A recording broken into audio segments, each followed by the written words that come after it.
है कि मिलाद शरीफ में मौसीकी आलात वगैरह नहीं होने चाहिए, शरीयत के दायरे में मिलाद मनाना चाहिए।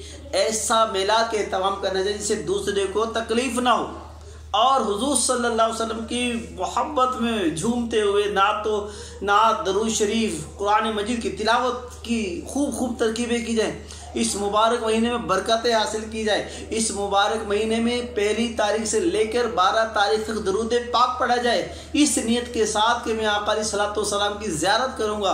इस महीने में अपना माल खर्च किया जाए। जब माल खर्च करेंगे तो अल्हम्दुलिल्लाह रब्बिल आलमीन खर्च किस लिए किया? आका की विलादत बासादत की खुशी में। तो इंशाअल्लाह माल भी बढ़ेगा इंशाअल्लाह। और प्यारे आका अलैहिस्सलातु वस्सलाम के दीवानों, इस मुबारक महीने में एक और नियत फरमा लीजिए कि हम इस महीने में जहां मिलाद मुस्तफ़ा मनाने जा रहे हैं, इंशाअल्लाह इस मुबारक महीने की बरकत से मैं आज के बाद गुनाह नहीं करूँगा, मैं फिल्में नहीं देखूंगा, मैं ड्रामे नहीं देखूंगा, मैं दाढ़ी नहीं मुड़ाऊंगा, मैं इमामा शरीफ सर पे सजाऊंगा और वालिदैन की अतात करूंगा, वालिदैन की खिदमत करूंगा, वालिदैन के हाथ पाँव चूमूंगा।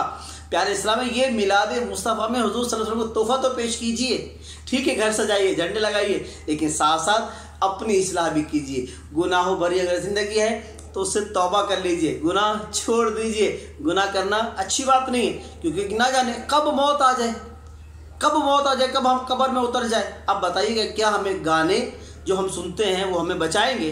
जो हम नमाज़ें छोड़ते हैं, क्या हमारी कब्र में राहत होगी? जो हम शरीयत मुस्तफ़ा अलैहिस्सलातु वस्सलाम पर नहीं चलते, क्या उससे कोई हमें फ़ायदा होगा, नुकसान होगा? तो मीठे इस्लामी भाइयों, इंशाअल्लाह नियत कर लीजिए कि इंशाअल्लाह मिलाद मुस्तफ़ा के महीने में जहाँ हम जुलूस मिलाद और मिलाद मुस्तफ़ा मनाएंगे, घर को सजाएंगे, साथ साथ अपनी ज़िंदगी में भी इंशाअल्लाह तब्दीली लाने की कोशिश करेंगे और शरीयत मुतहरा और अहकाम में रब्बी को इंशाअल्लाह ताला फॉलो करेंगे। अल्लाह ताला हमें अमल की तौफीक अता फरमाए। सल्लु अलल हबीब।